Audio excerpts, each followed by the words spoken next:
Welcome to the InitiativeOne Leadership Podcast, where we help leaders maximize their impact and transform their lives. I'm your host, Romeo Marquez Jr., as well as the Chief Growth Officer for InitiativeOne. In today's episode, we're going to bring it back to one of our recent think tanks, where Dr. Fred Johnson talks about 5 ways to address your inner critic. But before we dive into Dr. Fred's talk, I want to share with you an opportunity to register for our upcoming think tank. There is no charge to attend because it is our gift to the community. You can attend live or virtually. Just go to InitiativeOne.com/events to register. All right, let's hand it over to Dr. Fred Johnson. Good morning, everybody. It is so good to see every one of you. And I want you to know that we don't take for granted the effort that every one of you made today. We really appreciate you being here. And when you come here, we want to pour into you. One of the things that we know about leadership is this. If you have a passion to pour into other people, simply because it's the right thing to do, not because you're expecting any results in return, but you just love pouring into people and helping improve the destination of their lives, you'll make an impact. And your leadership will continue to grow no matter what you do. That's a key to leadership. It's not about you, it's about other people. And so I want you guys to lean in with me today. We're going to talk about a subject that I think every single one of us struggle with. I know I struggle with it every single day. And that is my own self-talk. That is wanting to make sure that I'm not defined by my past. I want to make a statement. Your future is your choice. Your past doesn't define you. And when you accept that, you can live powerfully in the moment. Isn't that a pretty cool statement? In order to build a great impact that lives beyond your days, you've got to live in the moment. And one moment after another moment after another moment, somehow you build your future and you don't even realize it. And so today I want to talk about something that can get in our way, and that is the messages or the narratives that every single one of us have.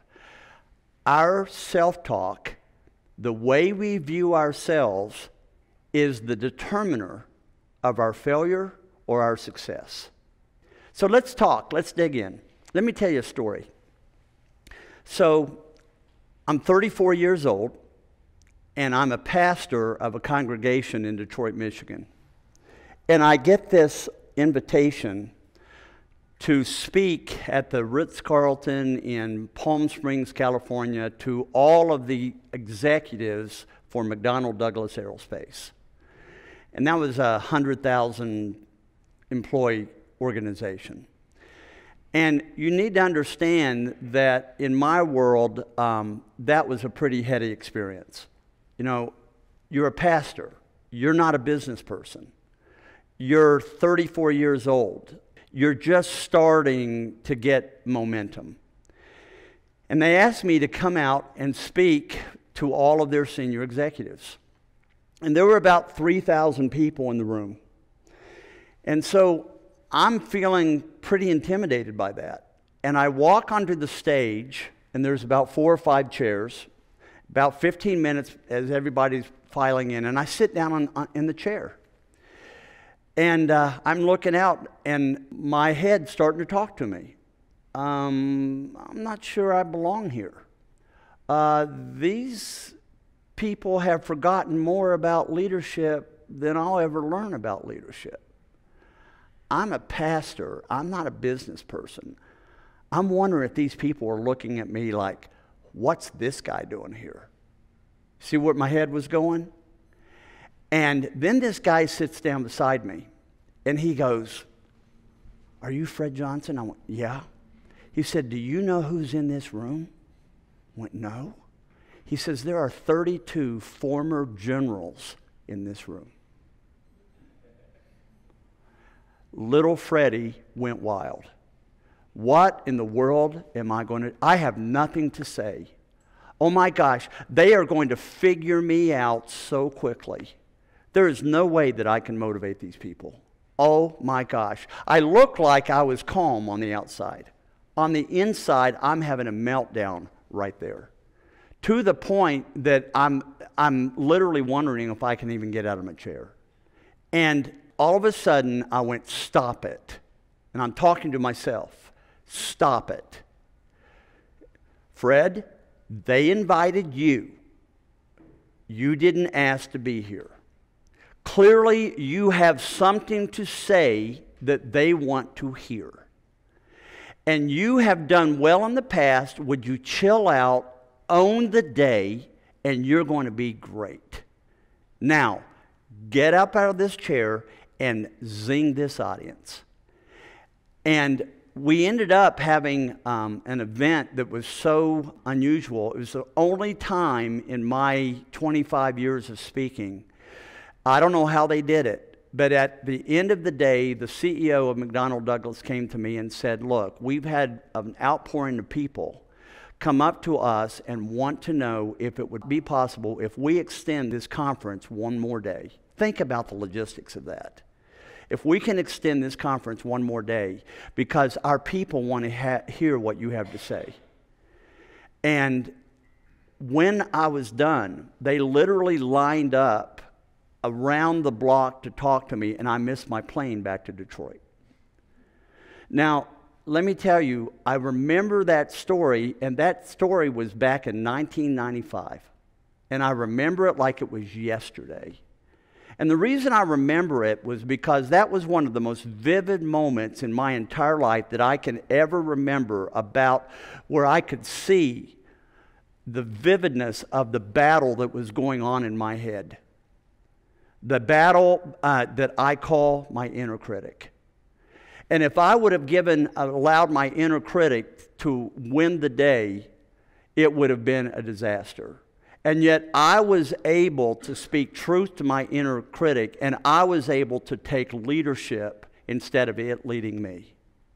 I want to ask you a question. How many of us in this room have an inner critic? How many of us? Every single one of us. Now, if you think you're all alone, you are not alone. Every single one of us have an inner critic. Every single one of us. And we're going to talk about today how to quiet that inner critic, because it is a game changer in your performance.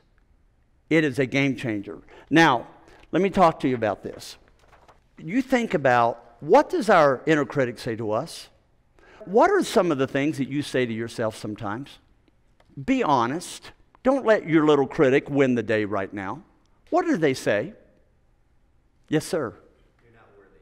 I'm not worthy. That's what mine says. Oh my gosh. Who else? What's it say? Yes. Oh my gosh, I'm letting everybody down. Who else? Ladies, what are some of your inner critics say?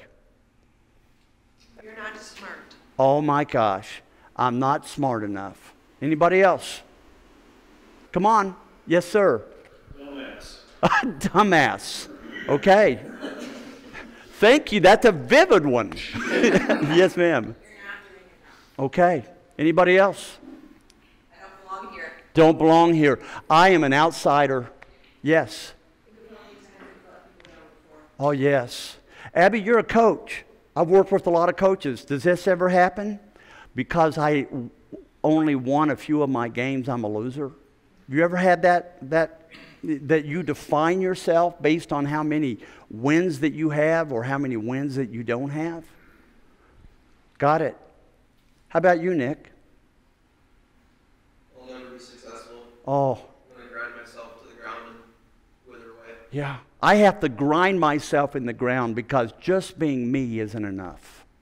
You ever told yourself? Here's another one. What I'm doing is built on, it's smoke and mirrors. It's not going to last. And I'm always one mistake away from having it all collapse. Don't think that I don't think that way here. Fred, Yes. we have a couple online as well. Okay. Couple saying, I don't belong, I don't deserve this. One saying, my inner critic is so annoying. It tells me all the time that I'm lying, and I struggle to believe it. Oh my gosh. That's awesome. I'm not thin enough. I'm not experienced enough. I'm ugly. I'm a fraud. I hope people don't really find out who I am. We all live with our inner critic, and we battle it every day. Now, let me give you some incredible encouragement. It never stops. How's that? It never stops. I've had people say to me, when am I going to master this? When is it going to go away? And I say, it will never go away. The difference is it mastering you or are you mastering it? See the difference? You're not a moron. There's nothing wrong with you because you've got that inner battle between the 6 inches in your head. The battle between the 6 inches between your ears can absolutely color the destiny of your future. If you want greater results in your life, in any area, whether it's coaching, whether it's academics, whether it's in your relationships, whether it is maximizing your potential, whatever it is, you're not going to get there until you change your current behavior that's not getting there. Did you hear that? You're not going to change your current behavior that's not getting there until you change the way you think. Such as, you know what? I am the real deal. I'm not a fraud. I am going to make it. I'm going to trust my efforts. And that the way you think about your challenges is not going to change until you change the way you think about yourself. Make sense? I've had people say to me, tough-looking CEO types who say, you know, that's so soft. You know, I don't need any psychobabble. Come on. Well, you know what that does? That used to throw me off my game. It doesn't throw me off anymore. What do you think that is? All that is a cover-up because they're scared to death of being found out. And so it won't stop. It's a key determiner of the impact of our lives, our leadership, our contentment, our self-acceptance.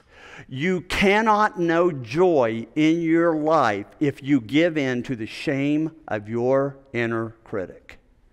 You cannot know joy in your life if you give in to the shame of your inner critic. Brené Brown says, neuroscience in her own research says that the shame from our inner critic can absolutely shut down the learning centers in our brain that keep us from growing and developing. This is a big, big deal. And so your message will determine whether you play it safe or whether you're going to meet your dreams. Your message system is going to determine whether you maximize your opportunities or you waste them every single day.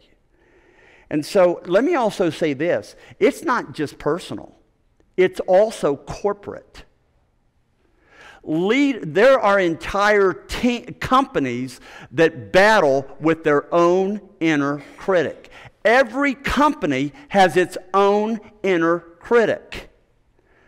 I was working with a team in another state, and they had this incredible product that had a cult following for their brand.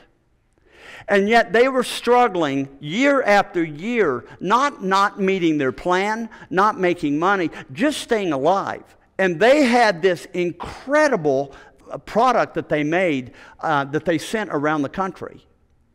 And I'll never forget, they had one client that was their main client that was very difficult to deal with. They were actually bullies, and they knew that this company was struggling.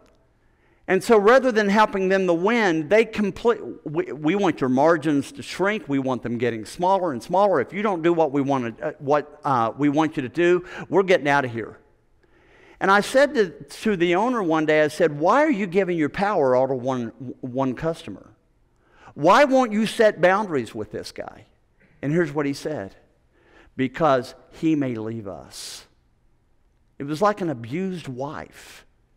Oh my gosh, I don't have any choice. And if we set boundaries with that customer and tell them that this needs to be a win-win, they're going to leave us. And I said, how's it working for you? I said, the real issue is, it's not that customer. It's you and your leadership, because the ultimate reason that you guys are putting up with this stuff and you won't say no is because you don't believe in yourself, you don't believe in who you are, you don't believe in your team, and you don't believe what you bring into the market. Until that changes and you start seeing this golden goose that you have and you start making that the priority of what you protect, you're not going to succeed. He called me about a month later and he said, I had the conversation with the guy. Thanks, Fred. We just lost $600,000 of revenue right out the door. I said, called him by name and I said, you're going one step backward, doing the right thing so you can go two forward. 3 years later, they were 29 times profitability than the year before. 29 times. I had another company this past week. Someone called me. And he said, Fred, you know, we make widgets, and obviously I can't tell you the product. If I did, you could figure it out. But he said, we make widgets, and we've been stuck at 110,000 widgets a day, and we're capable of so much more. And you know, when you came in and your team started working with us, you identified one of the person on our floor that has held us hostage, and he's a tyrant. And none of our people can make decisions because he's the head of that whole area. And if you make a mistake, he's on you. And if you make a decision without him, without permission, he's on you. And we thought he was irreplaceable. He's been here for all these years. He has more knowledge. We can't do it without him. He was running the company from underneath the table. And we said, we can't do it. I said, yes, you can. You've been around a long time. You're stronger than what you think you are. And they pulled the trigger and made the decision. And they were scared to death. They thought the backlash would absolutely bury them. Have you ever been there? As a leader, have you dealt with that person? That CEO called me. He said, hey, Fred, I love this. He said, we haven't even begun your processes, and you guys have already paid for yourself for the next 3 years. I said, wow, how'd that happen? He said, in 6 weeks, we've gone from 110,000 widgets to 136,000 widgets a day. And he said, all it did was we dealt with our inner critic. We made a bold decision. And now our people are literally making decisions. And we've empowered an entire floor. They were willing to overcome their fear that we're not enough. When you believe that you're not enough, boldness begins to accompany your life and your decisions. This also relates to athletic teams.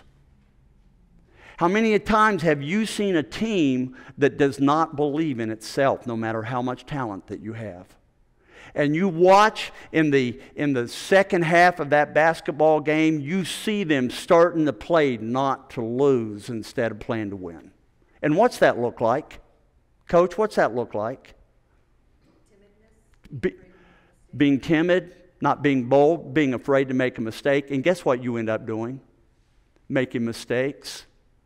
And you can see an entire culture. Look at Duke University, their basketball team. I guarantee they've got a coaching staff that works on their inner narratives every single day. And when they hit adversity, they don't melt. My favorite team is Indiana University. I grew up right outside of Bloomington. And I got to acknowledge, I've been really sad about what has happened with their basketball program. And I really hate it that Wisconsin is the one who's replaced them. They only lost 22 years straight at Wisconsin. Not that I remember any of that. But you could tell for years, and they finally have a coach that's starting to turn that around. That when they would get into a time of adversity, you knew it. The other team would go on a run, and all of a sudden you could see it. It was coming. Guess what those teammates were saying to themselves? Here it comes. Here it comes. They're finally going to catch up with us. Oh my gosh, here it comes. And there it goes. You have teams that the issue is not talent. The issue is they're giving their power to their inner critic. Make sense? Now, gang, so how do you deal with that? Oh, you know what our inner critic does? Our inner critic creates anxiety. Unrelenting, unremitting anxiety. You know what anxiety does? There's two things about anxiety that you need to know about. Number one, anxiety is a liar. Did you hear that? Anxiety is a liar. How many people woke up this morning and already between the time you got up and right now, how many of you have had a moment of anxiety that felt overpowering to you? Has anybody here? Thank you, sir. You're in the Marines. You just left the Marines, and now you're in the reserves, and you've left military, and you're coming into a civilian area. You've left all your comfort zone. Do you think that's uncomfortable? Yeah. You know it's uncomfortable, huh? Yeah. What's your anxiety tell you about that? Don't freeze. Because you're afraid. You're afraid that you don't... And you think he's the only one in this room who's done that? Every single one of us. And anxiety never tells us the truth. Anxiety maximizes the worst and minimizes the best. Anxiety tells you it will not last, that you need gimmicks beyond what you're doing. Anxiety says if I don't somehow lose myself and become a workaholic, I can't survive. And you're talking to a recovering workaholic who that has been my message. And so it's a liar. The other thing about anxiety, it builds bridges to creeks that you never get to. Did you hear that? How many times have we obsessed about issues knowing that it is bound to happen and it never even happens? While we're obsessing about this negative future that's happening, what does it do in the moment? What's it do for the moment? Talk to me. It paralyzes us in the moment. You guys know what I'm talking about, don't you? By the way, I'm not talking to you guys today. Guess who I'm talking to? I'm talking to me. I'm 63 years old. I'm old. We just invested $1 million into this auditorium. Most people are thinking about retiring. I'm thinking about debt service. Most people are going, you know, what's your exit plan? And I have been thinking about that. But my dad used to say, Fred, comes a time when you start have to thinking about landing that plane. I'm not thinking about landing the plane. I'm thinking about we just took off, and how are we going to keep this thing flying? I'm talking to myself, you guys. And so not only can our inner critic create anxiety, but it also can create either. There is a good part about our inner critic. If you are managing it, that it can create positive stress. Positive stress is, I am going to meet the moment. I had positive stress this morning. There's 600 people or so that are going to be listening to me today, and I don't want to make it a wasted experience for any person on this line. And I want to make this thing a valuable investment. And I kept telling myself, this is going to be awesome. This is going to be awesome. This is going to be awesome. Just like that day back in Palm Springs over 25 years ago. That's called positive stress. But it can also create negative distress. Negative distress is destructive. It says don't even try.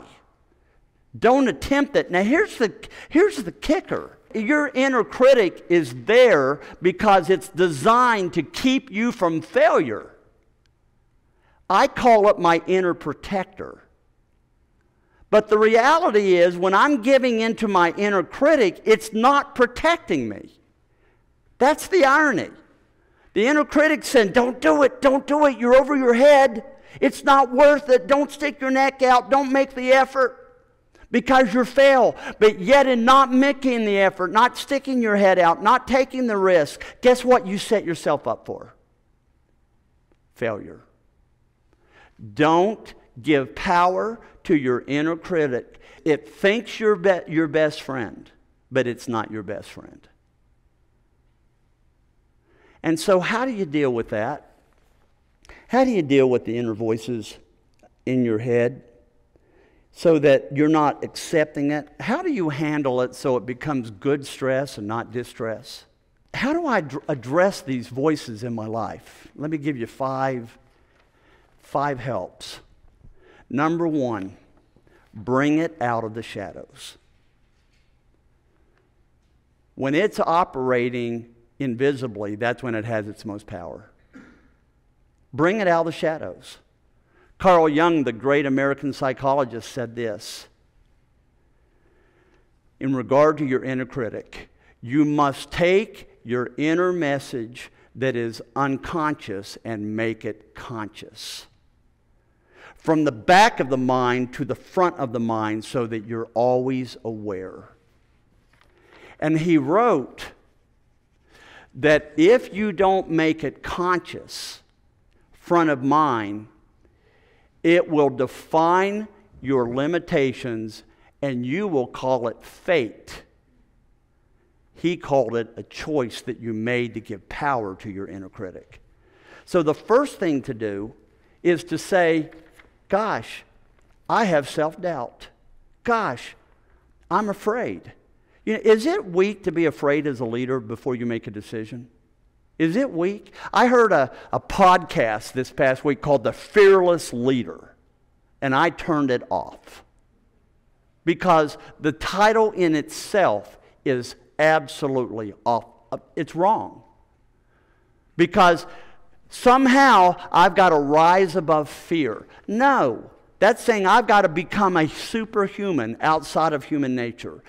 Look, if you're afraid and you're overcoming that inner critic, there is no weakness in failure, in fear. In fact, fear can be giving you information to say, okay, make sure you think it through. It's one thing to have fear, it's another thing to be dominated by fear. Effective leaders call it out. They say, gosh, I got to tell you, my little voice is talking to me. And I am afraid, but I'm going to bring it out of the shadows. I'm going to put it in the light so that I claim it and it's not claiming me. Did you hear that? So the first way that you begin to manage that inner critic and that self-doubt in your mind is get it out of the shadows and acknowledge that you have it and know it's not weak, you're human. The second is this: put distance between you and your inner critic. Now, what do you mean by that? You've got to get to the point, look, you are not your thoughts unless you make that choice.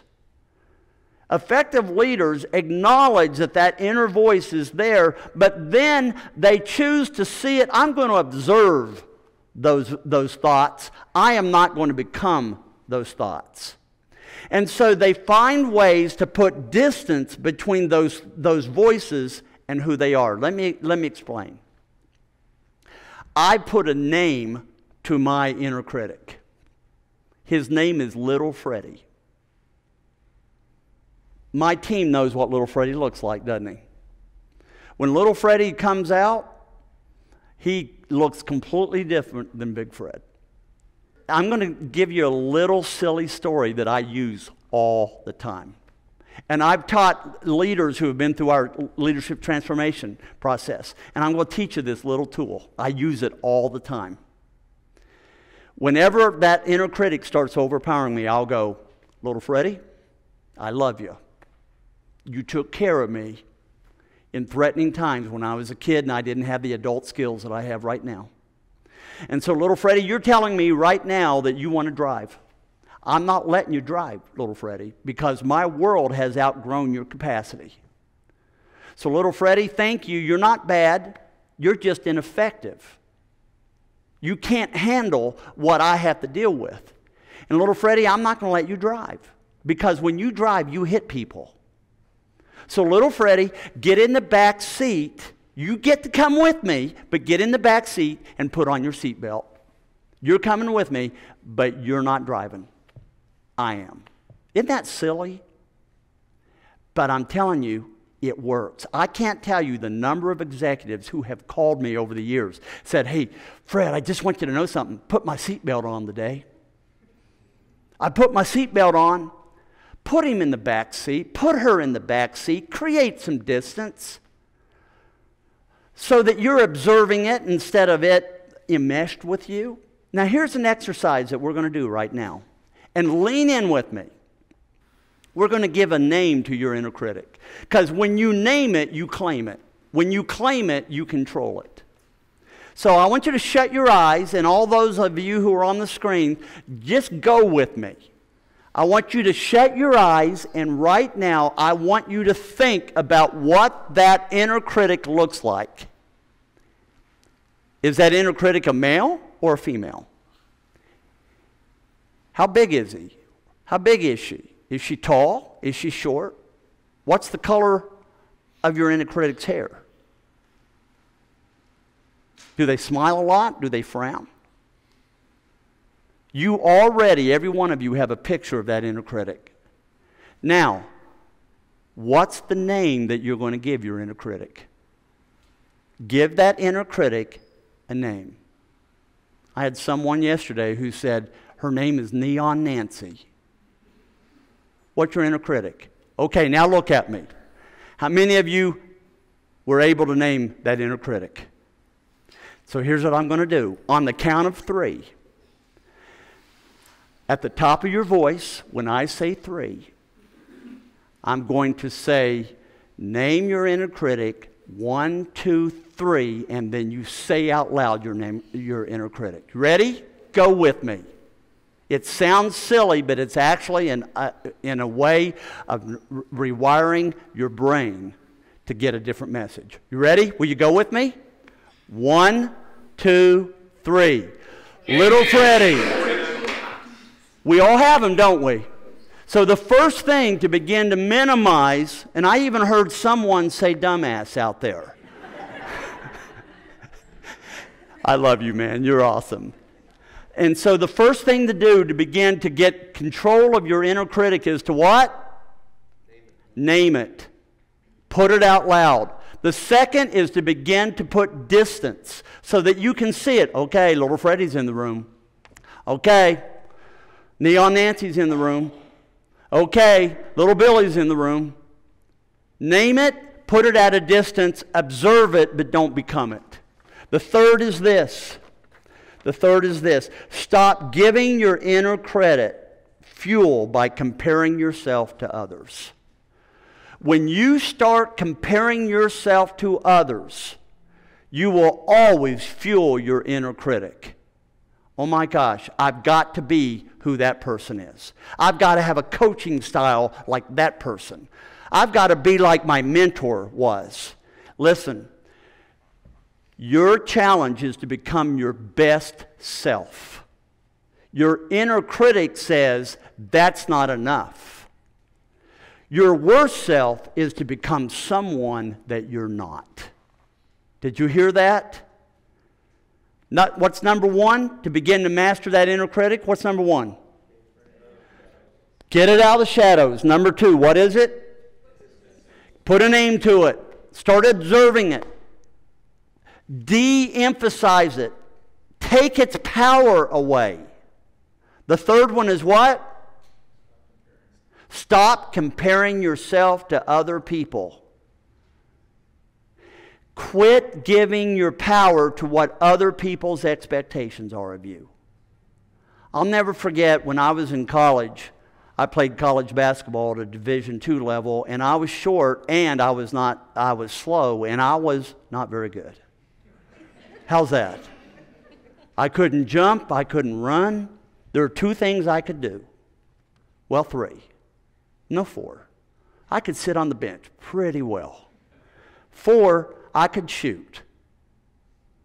I could dribble, and I could hit free throws.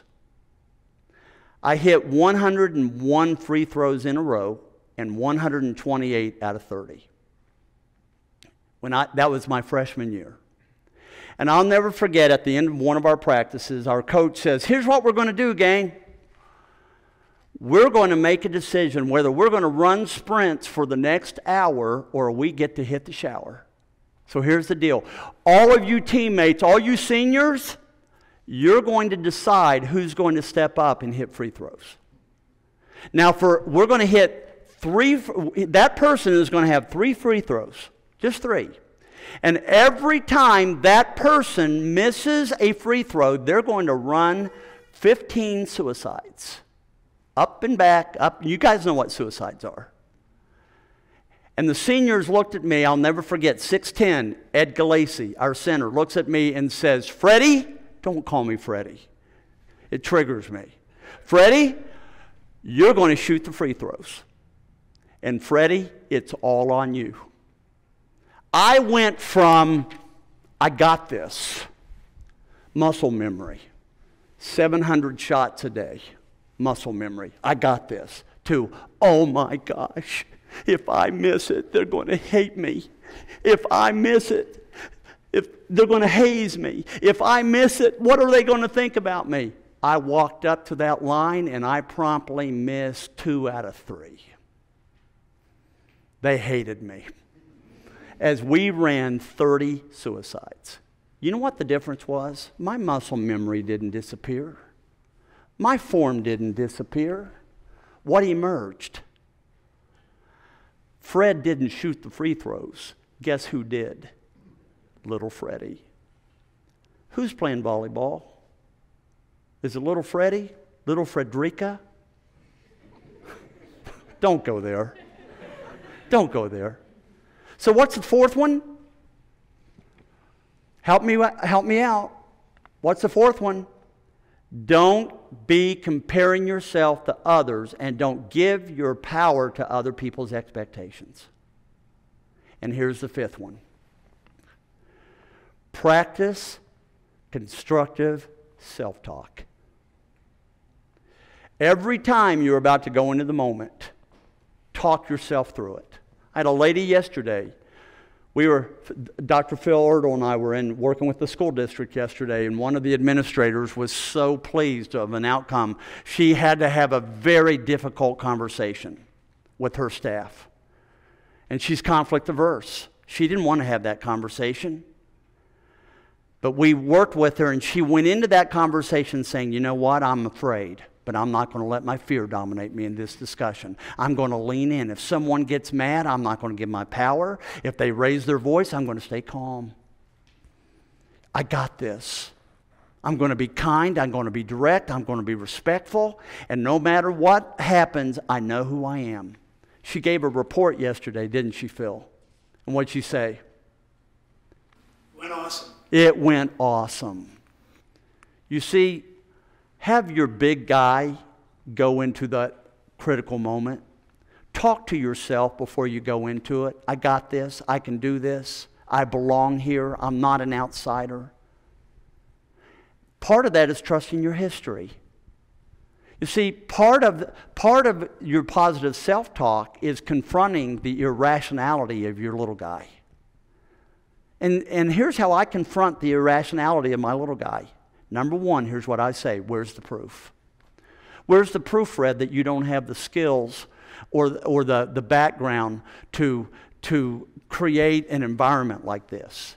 Where's the proof that you don't have communication skills? Where's the proof that you don't prepare? Where's the proof? I ask people that all the time. Where's the proof that you don't think you belong? Where's the proof that you don't think that you can step up and you can do this job? Tell me, where's the proof? Have you succeeded in the past? Well, yes. Have you done this in the past? Well, yes. Well, then, have you changed? Are you a different person? No. Well, the person who did that yesterday can do that today. Where's the proof? That is a powerful question to confront your little guy. Where's the proof? It's illogical. And then the other, trust your history. If I can do it before, I can do it again. If I've overcome adversity before, I can overcome adversity right now. Josh, my dear friend, came from a very successful program in South Dakota. And when he left there, it had momentum. He had built a football program from the ground up, out in the middle of nowhere. And when he left that place, I'm telling you, he had momentum. And he came to a place that we need new life. We need an AD that we know is not going to use this place as a stepping stone, that they're here, that they have a vision that's bigger than theirs. And I guarantee you, he's had days where his little voice was going crazy. Is that fair, Josh? Absolutely. And I want to say to you, Josh, you got this. Little Josh did not build the football stadium. Big Josh did. And Big Josh is someday, we're going to have a football stadium here someday. And a Division I football team someday. And a winning basketball team. And you've already got a rock star for your coaching staff. And you guys are going to win championships. If you believe it, and you own it, and you prepare for it, it'll happen. Isn't this cool stuff, you guys? You are a choice away from a successful future. And here's the choice. Am I enough or am I not enough? The three most powerful words that you can use to change your direction and to quiet your narrative is this: I am enough. I am enough. I can do this. It takes as much effort to declare that you're not enough as it does to declare you are enough. If it takes as much effort, why don't you make it work for you instead of tearing yourself down? Make sense? Has this been helpful? Any thoughts? Any other questions? How much time do we have? 1 minute? 2 minutes? Yeah, about that. Okay. In other words, Fred, you need to wrap it up. It's another way of saying it. I'm enough, I'm enough, I'm enough. But we do have a couple comments from online, just thoughts. You know, one said, when my inner critic is being a jerk, I talk to people around me who are successful. Yeah. You know, another thing is this. Sometimes we're so close to our inner critic that we can't see him or her, and everyone else does.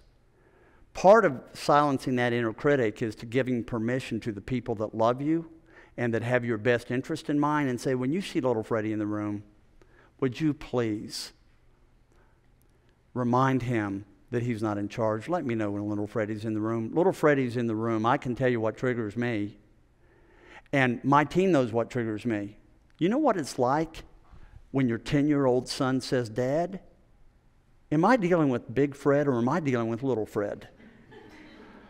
And you know, it's even worse when he's absolutely correct. We all have our little guy. It doesn't make us weak. Your little guy took care of you. You don't want him running your life anymore. With me? Has this been helpful?